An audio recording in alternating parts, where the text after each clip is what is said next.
There are fewer than 30 men in the world qualified to drive Formula One. A mere half dozen, perhaps, to win. At this moment, I'm inclined to think you're not one of them.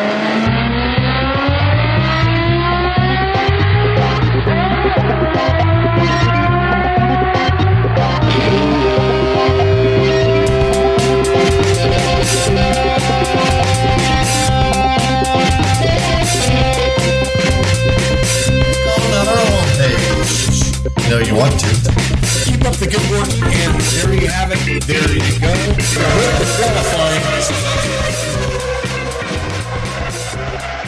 Welcome to F1Weekly.com. My name is Clark Rogers. I'm the host of the program. I'll be joined by Nasir Hamid, my co-host. This is podcast number 1077, January 3rd, 2025. Nasir. Thank you, sir. All is quiet on New Year's Day. Bono has lost his edge for 2025. In the goodie bag, we have British riders on prancing horse. We shall explain gladly with green sleeves. Now back to His Majesty of podcasting and humility. Thank you, Nasir. On today's program, Happy New Year to the entire F1 Weekly familia. Dakar Rally has begun and Toyota is on top. For the prologue, Aston Martin thanks Fernando for keeping his cool in 2024. And LCH arrives at Ferrari with Roscoe for his first cooking lesson. How to master the marinara sauce. And this week's Motorsports Mondial will be Historical Mondial. We're talking a plethora of facts, history, data. Get your pen and paper out because you're going to love every minute of this. And don't forget, yes, we do need your contributions to keep this program on the air. Just click on the Support F1 Weekly tab because we all know server space will be more expensive in 2025. Nasir, thanks for the intro. Very royal of you. What a fantastic Dakar rally we have. Then Monte Carlo is going to be coming up. Jesus, my God, we've got so much on the plate. Nas, welcome to the studio. How you doing? Well, it's time to say Happy New Year to all the members of F1 Weekly familia. Coast to coast, LA to MA, and around the world. We wish everybody good health, happiness, and that eternal pipe dream of mankind, peace. Most importantly, I cannot stress the importance of having a competitive and combative season of Formula Uno. We are now less than 90 days from cars and tires squealing in Albert Park on March 16th. What is the host looking forward to in Dakar and Formula One preseason testing? Well, there's always a lot to look forward to in Dakar, but of course this season with Carlos Sainz Jr. losing his position at Ferrari, I'm sure he's going to be with his papa. His papa is driving for Ford, the Raptor pickup truck. Sort of a pickup truck, I guess. But it's going to be very exciting. I think they're going to be very competitive. Of course, Toyota is going to be up there. Unfortunately, I wish I could say that Renault and Peugeot and Citroën are up there. But they'll be in the historical rally that gets very little press coverage. But it is awesome as usual. So, yeah. Fun. The photographs, the activity, the camaraderie amongst the drivers. Dakar is really a big familia, just like over here at the Palatial Studios, Nasir. Now we move on to numbers game. Last week we had some interesting information from social media. This week we have more of the same from the Facebook page of Formula One.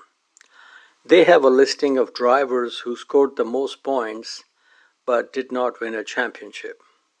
And as we all know, there have been some great drivers, Sterling Moss, Ronnie Peterson, who unfortunately did not win the championship. They say nice guys finish last. In this case, nice guy is finishing first. Valtteri Bottas has scored the most points, 1,797, without becoming world champion. Misery loves company, so Sergio Perez is second on 1,638 points. Third man on the podium with 1,430 points is Charles Leclerc. And if he thought that was a problem, well, all he has to do in Albert Park, look on the name on the other side of the garage. That's where the real problems will start. Most likely for both of them. Time will tell, and we shall see. Mr. Rogers, in the time you have been following Formula One, what names come to mind who should have been world champions? Well, just like yourself, I mean, Peterson, obviously Sterling Moss, one of the greats of Formula One, a legend for sure, and no world championship. So world championships are hard to get. People forget the planets have to really line up perfectly, but some individuals have been able to accomplish this, which is absolutely awesome. But of course, I mean, I thought Daniel Ricciardo would be a world champion. I thought Nico Hulkenberg, when I saw him driving in the rain, I thought he'd be world champion. It's amazing how many people you start thinking as soon as you see them perform on the track against big competition, yet the elusive world championship can be quite brutal. So Norris, I'm sure, is taking notes. He's got his notepad out. And you're right, Mr. Nice Guy, you need to get over being nice all the time. And that's just the way it is. It's a brutal sport. Yeah, if just one thing is out of place, like the engine, GP2 engine, things can go very, very wrong, Nasir. Now we move on to some good news. Oh dear, OBE for MB. Martin Brundle, man who raced against Ayrton Senna and was teammate to Michael Schumacher, and most importantly has been in the palatial studios of F1 Weekly more than once, has received an OBE, Order of British Empire, for his services to motor racing and broadcasting. Congratulations to Mr. Brundle, or is it now Sir Brundle? We need to know. Question for you, sir. Are you happy for MB, or are you among the Brundle haters accusing him of being purveyor of British bias? What say you? Well, when I first saw the news, I thought he got an honorary doctorate, like an OBGYN, but apparently I was wrong. But let's face it, folks, there's nothing wrong with being biased because that's human nature. I mean, it's just the way it is. The funny thing is, for me, is to not admit your bias when it's just right here in black and white and a little gray in the middle. So I don't mind bias. The British press have been biased, but the Dutch press is biased. The French press is biased. That is la nature of the people, which is fine. I mean, I don't have a problem with it. I just have a problem with it when they go, huh? What, me? I's not biased. So, I mean, let's all just hug, kiss, and love each other. But congratulations to Brundle. He was a great driver. He had a great career, great teammates as usual. You know the kind. And yes, congratulations. Yeah, Dr. Brundle, I presume. Now we come to the postman rings twice, the Western Union man rings only once. They say reaching the top is hard, which is very true. Staying there is even harder. Nick De Vries proved that point not too long ago, and he's not the only one. In 2025, there are many drivers whose contract will expire at the end of the season. Some are cool hand Luke with experience.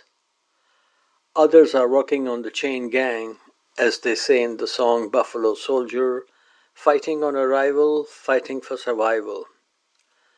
When the paymaster is Flavio Briatore or Dr. Marco, they may tolerate failure to communicate, but what they will not tolerate is failure to perform.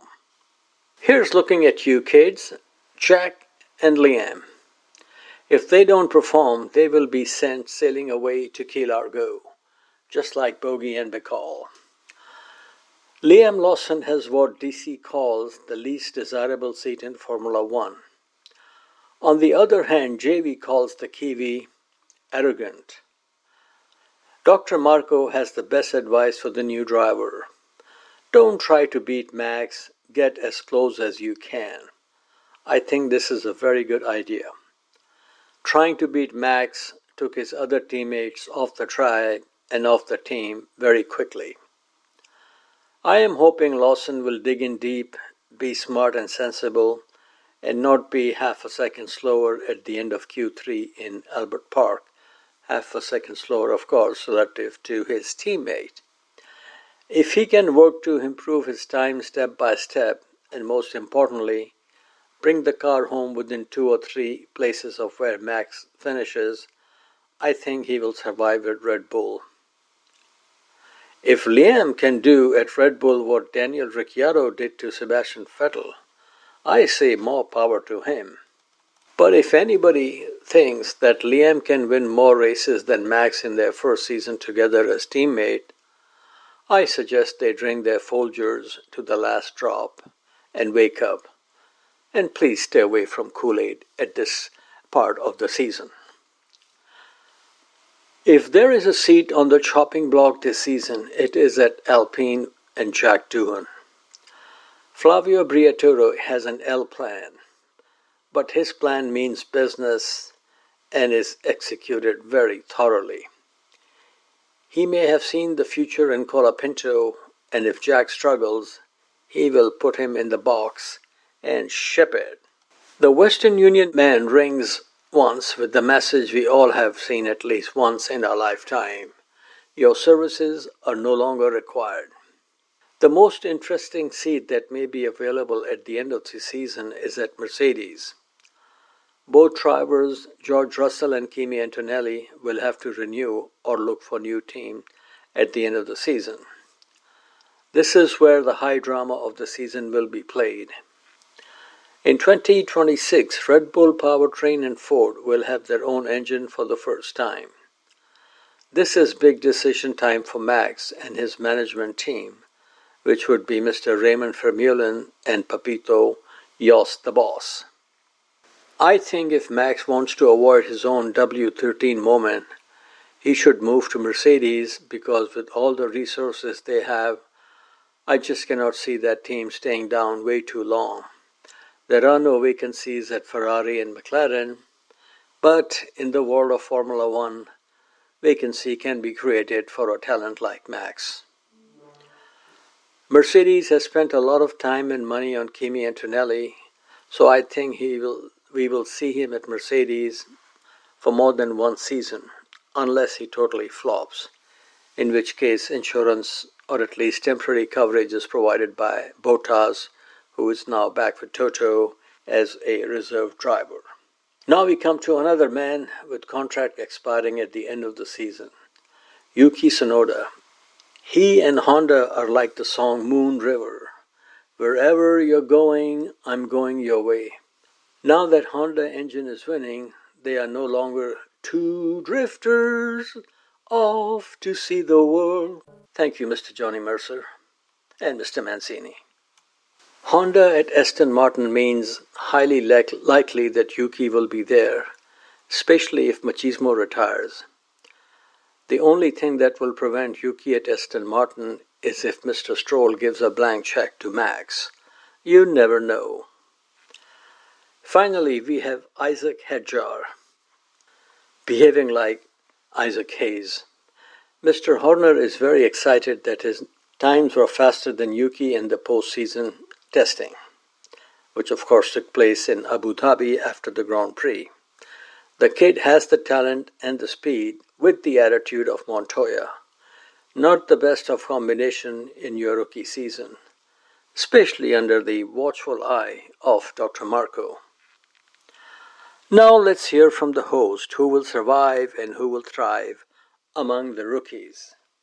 Oh, it's going to be a tough season, but I think Hajar really does show a lot of speed, so it's going to be very, very exciting. Of course, everybody's going to be watching Liam Lawson, how he handles competing with Max, because that takes a really good mindset. You have to be strong and heavy-willed. I think that's going to be a big test for him and his parents.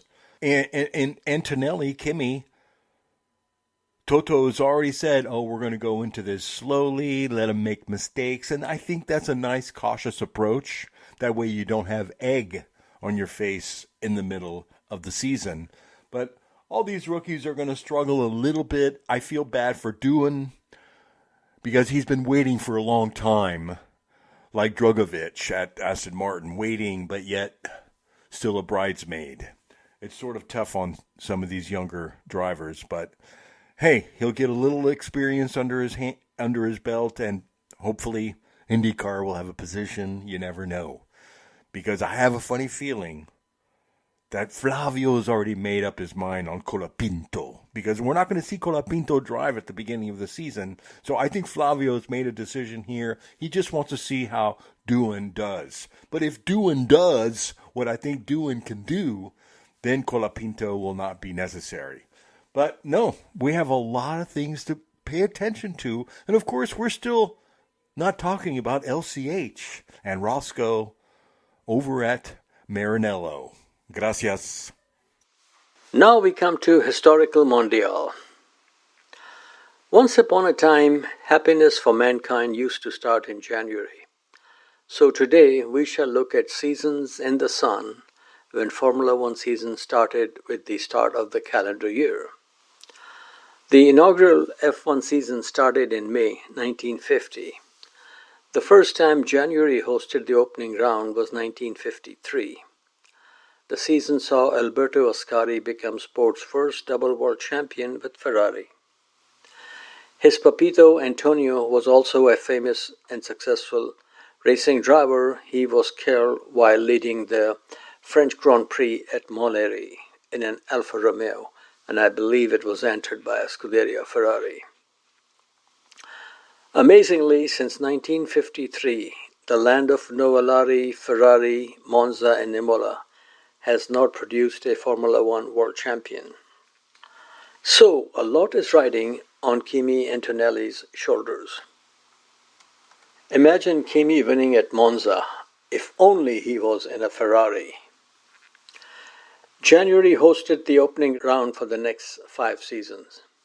And from 1954 to 57, Fangio was the world champion.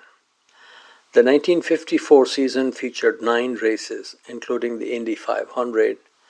Opening round was in Argentina and won by local hombre Fangio in a Maserati. Later in the season, he switched to Mercedes and took his second championship at the end of the season. The 1955 season started in Buenos Aires, also known as Buenos Aires, on January 16. Fangio was the winner in a Mercedes. 1956, once again Buenos Aires and once again Fangio the winner, this time after taking over the car of his Ferrari teammate Luigi Musso. Back in those days, you could do that. In 1957, Stirling Moss was the pole sitter and set the fastest lap in the season opener in Buenos Aires. Winner was yet again, more of the same, Fangio. This time back with Maserati to claim his 5th and final championship. The 1958 season went from Argentina in the beginning to Casablanca in the end. Apart from the Indy 500, there were 10 Grand Prix races. 9 of them were won by British drivers. The only non-British winner was your homeboy, fellow Français, Maurice Trintignant at Monaco. Moss won both the opening and final rounds, but Hawthorne beat him to the championship by a single point. One is the loneliest number, but can be rewarding, very, very, very rewarding. The next time Formula One season started in January was 1965.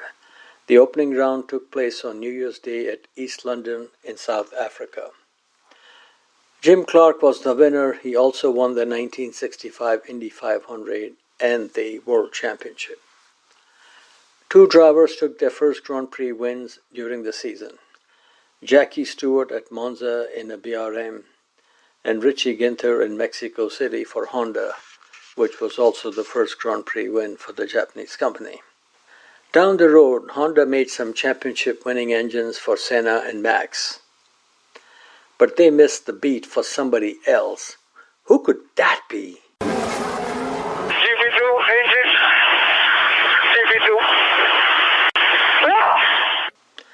In 1967, the season started on January 2 at Kyalami in South Africa. Pedro Rodriguez in a Cooper Maserati was the surprise winner. The organizers had not counted on such a surprise and did not have a recording of the Mexican national anthem. So they played Mexican Hat Dance, which I think is a much better choice than playing La Cucaracha. The season saw Dan Gurney winning the Belgian Grand Prix in his own maiden Santa Ana, California Eagle. Kiwi Denny Holm was the world champion in '67. As in those days, death was part of Grand Prix season. In 1967, it happened in Monte Carlo, the fiery crash of Ferrari driver Lorenzo Bandini. The 1968 season started on New Year's Day in South Africa at Kyalami. This was final Formula One race and victory for Jim Clark. It was his 25th win and made him at that time the most successful driver in Formula One, surpassing Fangio's record of 24 wins. Three drivers scored their maiden wins. Bruce McLaren at Spa in his own car, just like Dan Gurney a season early. Jackie Ickx at Rouen in the French Grand Prix, in which local Honda driver Joe Slesser was killed, and Swiss Joe Siffert at Brands Hatch, the same track where he would be killed 3 years later in a fiery crash. Just like Joe Schlesser, sad but true. On a personal note, Brands Hatch is the first Formula One track I visited in September 1982, few weeks before the Italian Grand Prix of that year. The Argentine Grand Prix on January 23rd started the 1972 season. Local talent making his Formula One championship debut was Carlos Reutemann. He put his Brabham on pole position. Jackie Stewart won the race and Emerson Fittipaldi won the championship with Lotus.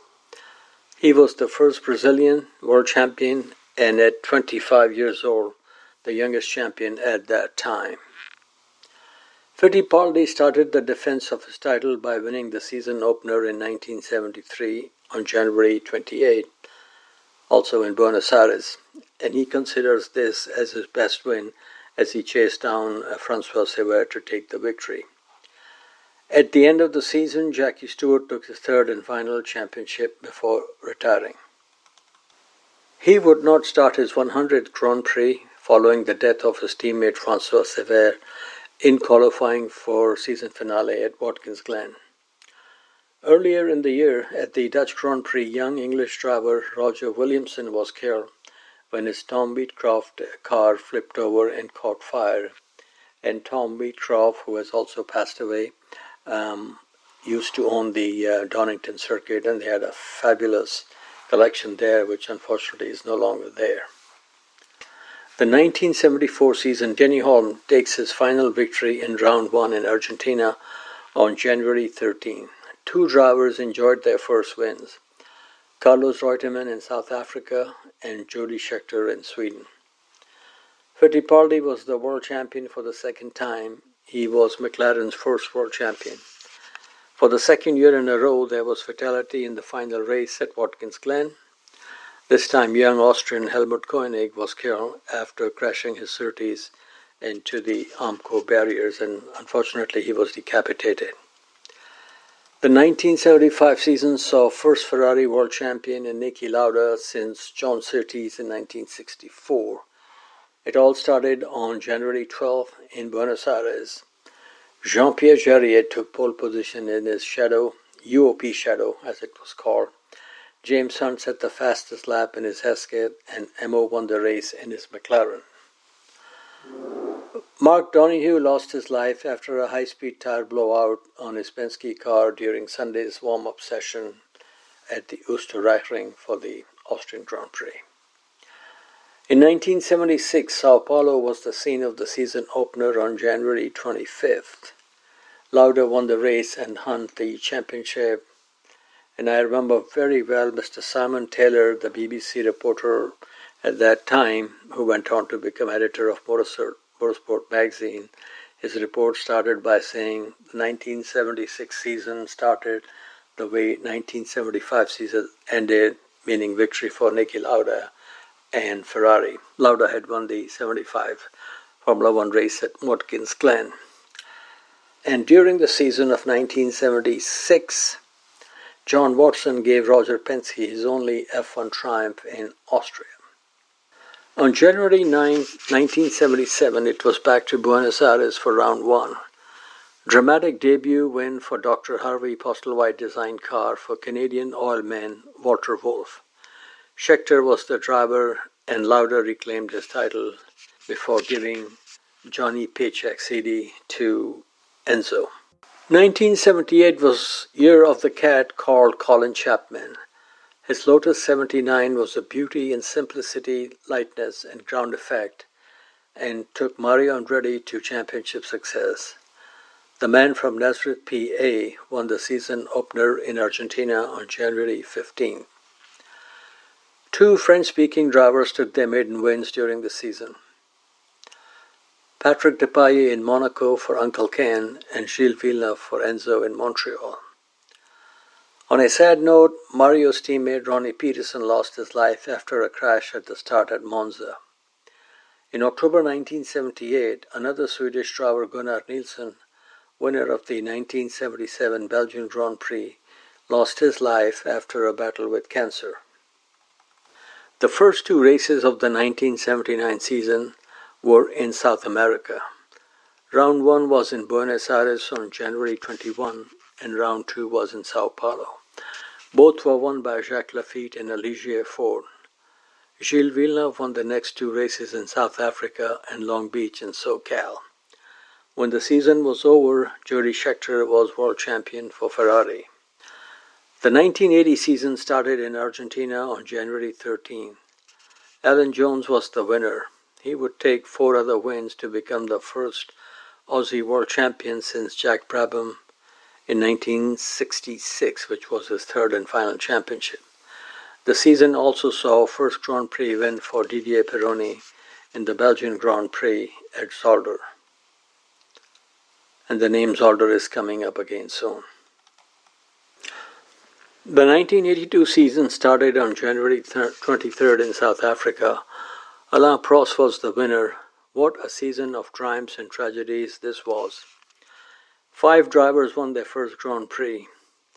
Riccardo Patrese in Monaco, Patrick Tambay in Germany, Elio De Angelis in Austria. The final lap of this race is highly recommended on YouTube as he and Keke Rosberg crossed the line just inches away from each other. And Keke Rosberg himself took his first win in the Swiss Grand Prix, which took place in 1982 outside Switzerland in France at Dijon-Prenois. This would be his only victory of the season, but helped him to become world champion. And of course, finally, the first Grand Prix in Las Vegas in the parking lot of Caesars Palace was won by Michele Alboreto in a Tyrrell. On a sad note, 2 drivers lost their lives. Villeneuve at Zolder in Belgium and Italian Riccardo Paletti in Montreal. Pironi was lucky to escape death in his horrifying crash at Hockenheim when he plowed into the Renault of Alain Prost and went airborne. Sir, would you have any comments or observation on what we just discussed? Wow, Nasir. A plethora of information, a lot of deaths. It was a brutal time in Formula One, but a lot of competition, great racing, and no, that was the beginning, and the beginning sometimes is ugly and tough, but it was still a lot of intense driving. Loved every minute of it. And with that, Mr. Rogers, I think it's time for some, maybe this time, Snapple iced tea, and we shall come back with Motorsports Mondial. Thank you, Nasir. So on that note, we'll take a quick break, and we'll be back after these brief messages. Hello, I'm Nakia Johnson, and I'm going to be listening to F1 Weekly. Welcome back to F1Weekly.com. Clark Rogers here, your host. And now, as we spin the globe and go around the world with Motorsports Mondial and the king, the Swami himself, Nasir Hamid. And this week's Motorsports Mondial, we have a special presentation.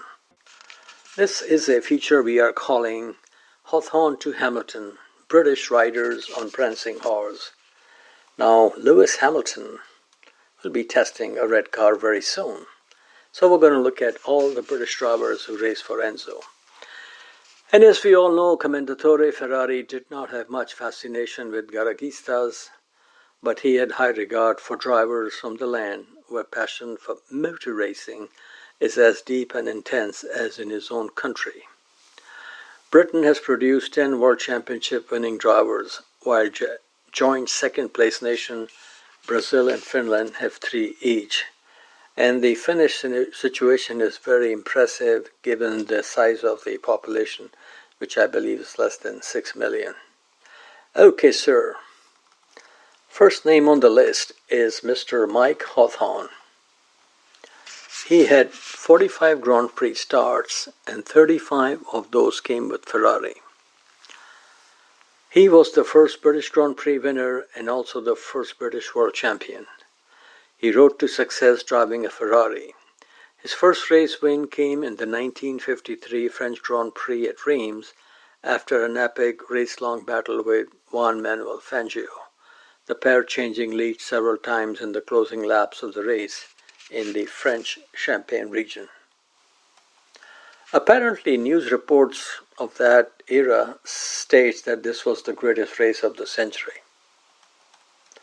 Fangio's compadre and Maserati teammate Jose Froline Gonzalez was third.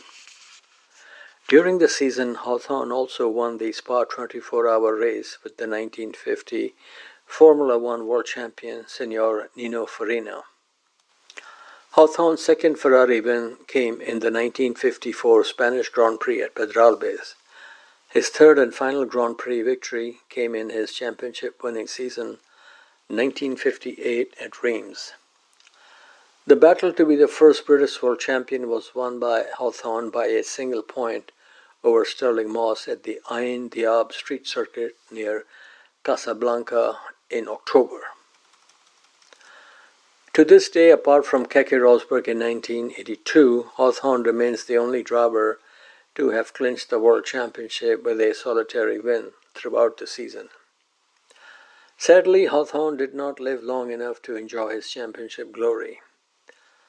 In January 1959, he was killed in a road accident in his Jaguar on the Guildford bypass in Surrey. And sir, before I forget, there are a few names here that I was fortunate, blessed, and lucky enough to go to these gentlemen's home and office and interview them. And all of this was made possible by the European Support Vehicle number 1 of Mr. Peter Brazier. So I would like to thank him very much again for these wonderful memories we have created for the F1 Weekly Familia. The next driver is Peter Collins. He took part in 32 Grand Prix races, 20 of them with Ferrari. Collins was born in Kidderminster, Worcestershire. His claim to fame before joining Ferrari in 1956 was partnering Sterling Moss to victory in the 1955 Targa Florio with Mercedes. In his first season at Maranello, Collins captured his first championship victory at Spa-Francorchamps. That's the place to get your first win. Second victory would follow at Reims. He was third in the championship. In the Mille Miglia, he placed second. In the 1957 Formula One Championship, his best finish was third step of the podium at Rouen and the Nürburgring. And then he won two non-championship Grand Prix races at Syracuse, which would be in Sicily, and our favorite place in Italy, Napoli. In Napoli, beside the sea, it happened on a night like this, aka Naples. In 1958, he scored a popular victory in front of his home crowd at Silverstone in July. In the German Grand Prix on August 3rd, Collins was in pursuit of race leader Tony Brooks in a van wall when he crashed to his death on lap 10 of 15. The next British driver at Ferrari, a gentleman by the name of Cliff Allison. He took part in 16 Grand Prix races, 6 of them with Ferrari. Allison's career lasted 16 Formula One races, 6 of them in the red car. He made his championship debut with Team Lotus in their first Formula One Grand Prix at Monaco in 1958. He was 6th. The following year at the same circuit by the Mediterranean, he made his Ferrari debut. His final race in the Scarlet Car came in the 1960 season opener in Buenos Aires, where he scored his only podium in second behind the race winner Bruce McLaren. A serious crash in practice for the 1960 Monaco Grand Prix put Allison in a coma for 16 days and sidelined him for the rest of the season. In life after racing, he returned to his family's garage business and passed away on April 7, 2005 at the age of 73. Now we come to Tony Brooks, the racing dentist, and he was one of the gentlemen. Mr. Breezy and I went to his house and we were served tea by his Italian wife, so great memories. Tony Brooks took part in 38 Grand Prix races, 7 with Ferrari, and this was a real great talent. Brooks was a 4-time Grand Prix winner when he joined Ferrari for the 1959 season. His first drive in a red car was in the season opener in Monte Carlo. He qualified 4th and finished 2nd behind Jack Brabham, the Aussie mate taking his maiden win in a rear-engine green Coupe. Brooks took his first Ferrari win from pole position in his third start for the Maranello-based team in the French Grand Prix at Reims. His 6th and final Formula One victory came in the only German Grand Prix ever held at the fast Aarhus circuit in Berlin. It was a red sweep of the podium. Behind Brooks were his 2 Ferrari teammates from California, Dan Gurney in 2nd and Phil Hill 3rd. Brooks finished his first and only season with Scuderia Ferrari as vice champion behind Brabham. After leaving Ferrari, Brooks raced for Cooper, Van Wall and BRM in his final season in 1961. He went out on a high, reaching the 3rd step of the podium in his final Formula One race at Watkins Glen.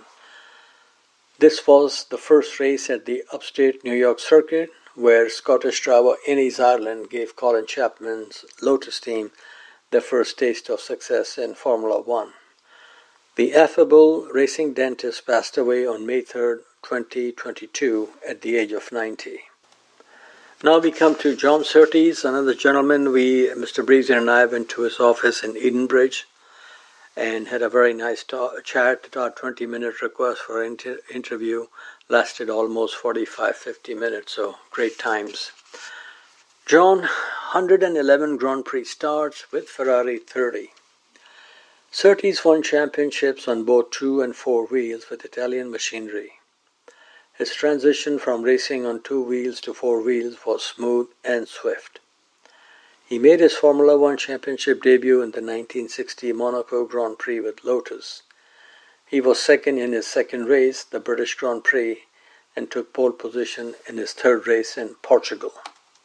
Surtees joined Ferrari in 1963, and after 2 podium finishes, third at Zandvoort and second at Silverstone, he took his first victory in his sixth start for Enzo at the daunting Nürburgring.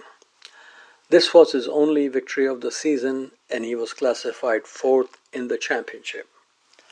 In 1964, he made history by becoming, and to this day remaining, the only world champion on 2 and 4 wheels. Victory in Germany and Italy, plus 4 additional podium finishes, earned him the title. The 1965 season was winless for Scuderia and Surtees, and he was fifth in the championship. Surtees started his own Formula One team in 1970 and famously ran the Durex Safe Formula sponsorship in 1976. One of his drivers was fellow motorcycle legend Mike the Bike Hailwood, who gave the team their best result in Formula One with his second place finish at Monza in 1972. It was an ironic tragedy that Surtees, who raced on 2 and 4 wheels in an extremely dangerous era of motorsports, would suffer from the death of his 18-year-old son Henry in a Formula 2 accident at Brands Hatch in 2009, and Surtees himself passed away on March 10, 2017 at the age of 83. And many moons ago, maybe 2006 or 2007, I was at the Autosport show and I met John, and also had a very brief chat with his son. He was very young, I think, 14, 15 at that time. And I remember very well how polite he was. So what a sad day it was when he lost his life at Brands Hatch. Now we come to a gentleman who played a big role at Ferrari, both inside the car and outside the car, and also for the Fiat Group, Mike Parkes. He started in 6 Grand Prix races, and all of them were with Ferrari. Parchesi, as the Italian used to call him, was a Ferrari racer and engineer who took part in 6 Formula One events for the Scuderia between 1966 and 67. His dramatic debut came in the 1966 French Grand Prix at Reims, where he qualified third and finished second to Brabham. Parkes' only other podium finish came at Monza, where he started from pole position and finished second to teammate Ludovico Scarfiotti, and that was the 66 race, the last time an Italian Grand Prix was won by an Italian driver. After his racing days were over, Parkes worked on the development of the Lancia Stratos rally car, and he was killed in a road accident near Turin in 1977. He was only 45 years old.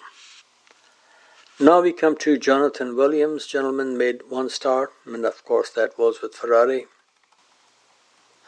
Williams was born in Cairo, Egypt. He started racing when he moved to England. In 1966, he raced successfully in the Italian Formula 3 and was hired by Ferrari for Formula 2 and sports car racing. He raced at Sebring 12 Hour and competed in a couple of Can-Am races here in the US.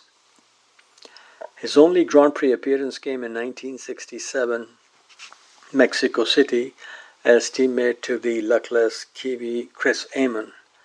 An F1 testing crash at Modena Autodromo marked the end of Williams' association with Ferrari. The footage from his Porsche 908 was extensively used in Steve McQueen's movie Le Mans. After his racing days were behind him, Williams took to the skies and became a professional pilot. He then retired and moved to Spain, where he passed away on August 31st, 2014. Now we come to Derek Bell. Grand Prix starts 9, 2 of them with Ferrari. Bell's racing career is ringing with success at Le Mans and in sports car racing. 5 wins in the French Classic, 3 at Daytona 24 Hour, and 2 sports car world championship. So obviously very impressive. Towards the end of the 1968 season, he was entered by Scuderia Ferrari in the Italian and US Grand Prix races, and both resulted in mechanical retirements. His only championship point came from his 6th place finish in the 1970 US Grand Prix, but that was with Surtees' team. And now we come to All Rise, Nigel Mansell, Grand Prix start 187, with Ferrari 31. Murray Walker's R-Nige was Tifosi's Il Leone. The gutsy driver from Birmingham was an electrical engineer and had high voltage flowing through him on and off the track, which was evident on both sides of the pond. Enzo must have been immensely proud of Mansell's incredible balls-to-the-wall move on Gerhard Berger at the fast Peraltada corner in the closing laps of the 1990 Mexican Grand Prix. This is my all-time favorite pass. Mansell took pride in being the last driver signed to drive for Scuderia by Commendatore himself. He repaid his faith by winning on debut with the new John Bernard-designed semi-automatic gearbox Ferrari 640 in the 1989 Rio de Janeiro season opener. His only other victory was at the Hungaroring, where he outfoxed his arch-rival Senna on lap 58 of 77. Mansell was fourth in the 1989 World Championship. His second and final year at Ferrari saw him finish fifth in the championship, and only victory of the season came in the Portuguese Grand Prix. For the 1991 season, Mansell went back to Williams and, thanks to active suspension FW14B, easily won his long-awaited and, I must say, much-deserved championship in 1992. The following year, he moved to the colonies and won the IndyCar Championship, enjoying at one time the honor of being champion on both sides of the pond. Now we come to Eddie Irvine, Grand Prix starts 145 with Ferrari 65. The flashy driver and his equally flashy manager Eddie Jordan went to Geneva for a business meeting. While the driver was feeding ducks at a pond, Jordan sold his contract to Scuderia Ferrari. Irvine outqualified his then double world champion teammate, a chap by the name of Michael Schumacher, in their first qualifying session together in Albert Park in 1996. After an impressive debut podium in third, his next podium appearance would not be till the third round of the 1997 season in Argentina. Irvine finished the 1996 season 10th in the championship with 11 points. So that's 10 in the championship, 11 points. And look what the driver he outqualified in the first race did. Schumacher was third in the standings with 59 points. In 1997, Irvine was seventh in the championship with 24 points, while his teammate fought for the championship against Jacques Villeneuve and was disqualified for his stunt in the season finale at Jerez de la Frontera after scoring 78 points. And if Dr. Miguel is listening, I would like to give him a shout out because he was there with me when we went to Jerez in a pre-season testing session, and at the airport we had the wonderful opportunity of having a brief chat with Charlie Whiting. So good time whenever we are with F1 Weekly Familia members. Obrigado, senor. The 1998 season was again winless for Irvine, and he was fourth in the championship. His first victory came in the 1999 season opener in Australia. Back-to-back wins in Austria and Germany helped to take the fight to McLaren's Mika Hakkinen for the championship. Schumacher, out of action after breaking his legs at Silverstone, was back in action at Sepang for the Malaysian Grand Prix. And this is where he really showed the difference between a good driver and somebody from a different level. Schumi not only took pole position upon his return to racing, but surrendered the race lead to Irvine not once but twice. The Ulsterman would go on to win the race but lost the championship battle to the Finnish driver. He would never win again in Formula One. Irvine has gone on to enjoy immense financial success as a property developer in Miami. Now we come to whippersnapper Ollie Bearman. Grand Prix start so far 3 with Ferrari 1. This young bright star of British motorsports is a member of the Ferrari Driving Academy. In the 2024 Saudi Arabian Grand Prix at the fastest street circuit on the schedule, Jeddah Corniche, he was called upon to replace a sick Carlos Sainz at the last minute. Behrman beat the odds, and I was very surprised he did not go into the wall all season long. He qualified 11th and brought the car home in the points in 7th place. A strong season in 2025 with Ferrari-powered Haas F1 is expected. It is only a matter of time before we see him galloping to race wins riding a prancing horse. And now we come to the royal jockey that started this segment. Grand Prix starts 356 with Ferrari at this time as we speak 0, but the show commences on March 16, 2025. Here comes Sir Hamilton to Scuderia Ferrari in January 2025. He will test a red car at Fiorano soon and stay at Commendatore's Casa at the track, a luxury previously accorded only to the high-flying Red Baron. Once the racing season starts, Hamilton will not find a Bottas or a Barrichello on the other side of the garage. Highly talented and rated Charles Leclerc has his own agenda and score to settle, and who can blame him? The man from Monaco is one of the very few on the grid today who can take the fight to max in a competitive machinery. Hammer time will be clocking the 4th decade on January 7th. The most successful driver in the history of Formula One racing is still looking for that next magic carpet ride after he was very cruelly robbed off of a record-breaking 8th World Championship on that Arabian night in December 2021. The resurgence of Constructors' Championship winning team is a real threat and headache for the Animal House, Red Bull and Prancing Horse. Time will tell how the departure of Adrian Newey from Red Bull and the arrival of Hamilton at Ferrari will shape the fortune of the respective teams. One thing for sure, fans are in for an exciting start to the wonder of Formula One motor racing in Land Down Under on March 16. On a sad note, a NASCAR star, Fred Lorenzen, died at the age of 89 last week, so our condolences to his family. And the Dakar Rally will be starting in a few days, and we have quite a few names there. Carlos Sainz Sr. is there in a Ford Raptor. Your favorite Sebastian Loeb is there. So we will see how this thing will work out. And we also have this Formula Regional Oceania Championship that will start next on January 12th. And this is the series which was previously known as Toyota Racing Series. And this is where Liam Lawson really made his name by beating Marcus Armstrong. And it was his good luck. Apparently, Dr. Marco was there and was very impressed by his performance.